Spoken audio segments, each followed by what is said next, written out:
മോഹനകൃഷ്ണ, അഭിനയം തുടങ്ങിക്കൊള്ളൂ. അയ്യോ, വിശക്കുന്നു. മോനോട്ട് ഭക്ഷണം കഴിക്കണ്ടേ? വേണ്ട. അതെന്തുപറ്റി? സാധാരണ രാത്രി ഭക്ഷണം കഴിച്ചില്ലെങ്കിൽ തല കറങ്ങുമെന്ന് പറഞ്ഞ ആളല്ലേ?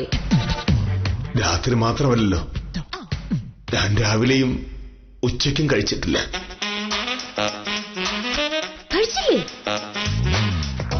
ഇല്ല. അതെന്താ കഴിക്കാഞ്ഞേ? കഴിക്കണ്ടെന്ന് വെച്ചു. മോഹനേട്ടൻ എന്താ ഈ പറയുന്നത്? രാവിലെ ഉച്ചയ്ക്ക് ഭക്ഷണം കഴിക്കാതിരിക്കാന്ന് പറഞ്ഞ എന്തിനാ ഭക്ഷണം കഴിക്കുന്നത്? രാവിലെ ഭക്ഷണം ചോദിച്ചപ്പോ നീ പറഞ്ഞു വേണമെങ്കിൽ എടുത്ത് കഴിച്ചോന്ന്. എന്താ അതിന്റെ അർത്ഥം? ഞാൻ ഭക്ഷണം കഴിക്കണമെന്ന് എനിക്ക് താല്പര്യമില്ല. നിനക്ക് ചാരുലതയുടെ കാര്യം മാത്രം നോക്കിയാൽ മതിയല്ലോ. അതെന്താ മോനേട്ടാ അങ്ങനെ പറയുന്നത്?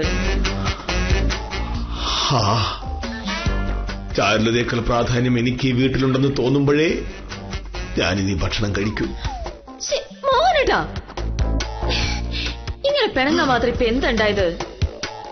ചാരു നമ്മുടെ വീട്ടിൽ വന്നൊരു അതിഥിയല്ലേ? അത് മാത്രമല്ല, അവളൊരു കുട്ടി. അപ്പോ അവളുടെ കാര്യങ്ങളല്ലേ നമ്മൾ കൂടുതൽ ശ്രദ്ധിക്കേണ്ടത്. ആയിക്കോട്ടെ, അതൊക്കെ നിന്റെ ഇഷ്ടം. പക്ഷെ ഒരു കാര്യം എനിക്ക് ഉറപ്പാ ഭാമേ, ചാരുലത വന്നതിന് ശേഷം എന്നോടുള്ള ഇഷ്ടം നിനക്ക് ശരിക്കും കുറഞ്ഞിട്ടുണ്ട്. ആ ഇഷ്ടം തിരിച്ചു വരുന്ന ഉറപ്പാകാതെ ഞാൻ ഈ വീട്ടിൽ നിന്നല്ല, ഒരിടത്തുനിന്നും ഭക്ഷണം കഴിക്കില്ല. അങ്ങനെ പറയല്ലേ. ഒരു ദിവസം 2 നേരം കഴിക്കാതിരുന്നപ്പോഴേ മോനോട് ആകെ ക്ഷീണിച്ചു. അപ്പൊ രാത്രിയോട് കഴിക്കാതിരുന്നാലോ? രാത്രി എന്റെ പട്ടി കിടക്കും. കൃഷ്ണൻകുട്ടിയുടെ കടന്ന് ഞാൻ പൊറോട്ട വാങ്ങി വെച്ചിട്ടുണ്ടല്ലോ. മോഹനേട്ടാ, ചാരുലത ഇവിടെ താമസിക്കുന്നതിന്റെ പേരിൽ മോഹനേട്ട പഠനം എടുക്കാൻ ഞാൻ സമ്മതിക്കില്ല. മോഹനേട്ടന് ഇഷ്ടമല്ലെങ്കിൽ നാളെ തന്നെ ഞാൻ അവളെ പറഞ്ഞു വിട്ടോളാം. ഉറപ്പാണോ? ഉറപ്പ്. വന്ന് ഭക്ഷണം കഴിക്കാൻ. അത് വേണ്ട. എന്നെ കൊണ്ട് ഭക്ഷണം കഴിപ്പിക്കാൻ നീ വെറുതെ പറയുന്നതാണെങ്കിലോ? ഇന്ന് രാത്രി എന്തായാലും ഞാൻ കഴിക്കില്ല. നാളെ രാവിലെ അവളെ പറഞ്ഞു വിട്ട് കഴിഞ്ഞ് ഞാൻ കഴിച്ചോളാം.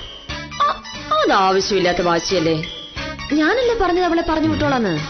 ഈ കാര്യത്തിൽ ഞാൻ പറയുന്നത് നടക്കൂ. ചാരിലത് ഇവിടെ നിറങ്ങാതെ ഞാൻ ഭക്ഷണം കഴിക്കുന്ന പ്രശ്നമില്ല. അയ്യോ ഈശ്വര, എന്റെ തല കറങ്ങുന്നല്ലോ. നമ്മുടെ രാജ്യത്തിന് സ്വാതന്ത്ര്യം കിട്ടാൻ വേണ്ടി എത്ര നാളാ മഹാത്മാഗാന്ധി ഇരിക്കുന്നു നിരാഹാരം കിടന്ന് നിനക്കറിയാമോ? ആ മഹാത്മാഗാന്ധിയെ ദൈവത്തെ പോലെ കാണുന്ന ആളാ ഞാൻ. ഇനി എന്റെ എല്ലാ സമരവും നിരാഹാര സമരത്തിലൂടെ ആയിരിക്കും.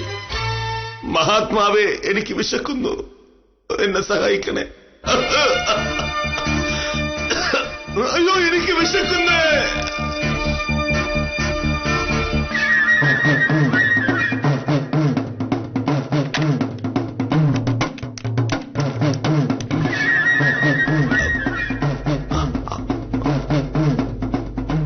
ഉത്തമ, അതേറ്റു.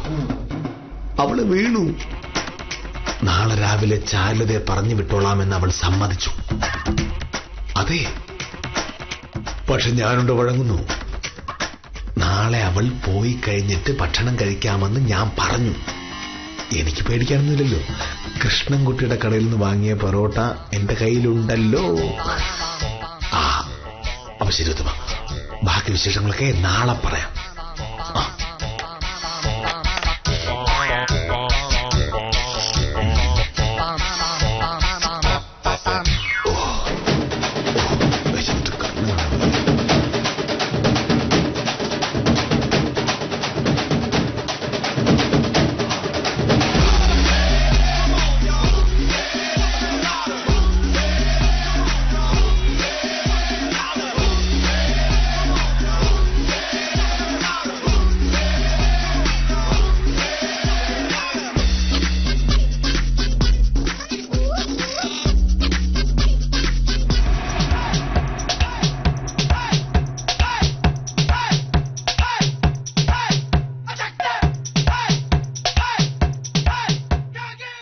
വെള്ളം കൂടി കുടിക്കേ, അല്ലെങ്കിൽ പൊറോട്ട തൊണ്ടയിൽ കുടുങ്ങി ശ്വാസം മുട്ടി ചത്തുപോകും.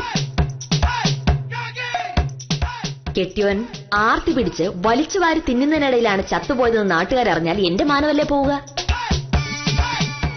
സ്വാതന്ത്ര്യ സമരത്തിനിടയ്ക്ക് മഹാത്മാഗാന്ധി രാത്രി പൊറോട്ട തിന്നതായി ഇന്ത്യ ചരിത്രത്തിലെ ഒരിടത്തും ഞാൻ വായിച്ചിട്ടില്ല. അന്ന് പൊറോട്ട കണ്ടുപിടിച്ച് കാണുക. അയ്യോ, ഇതാ കുറച്ച് കുടിച്ചോ. ഇനി ഇങ്ങനെ പരുങ്ങാതെ എന്തായാലും അതെടുത്ത് കഴിക്ക്. കാശ് കൊടുത്ത് മേടിച്ചതല്ലേ. മേലിൽ ചാരുലതയെ പറഞ്ഞു വിടണമെന്ന് പറഞ്ഞ ഇനിയിപ്പോ മോഹനേട്ടൻ ഒറിജിനൽ നിരാഹാരം കിടന്നാലും ഞാൻ മൈൻഡ് ചെയ്യില്ല. മനസ്സിലായല്ലോ? ഇതാ വെള്ളം കുടിക്ക്.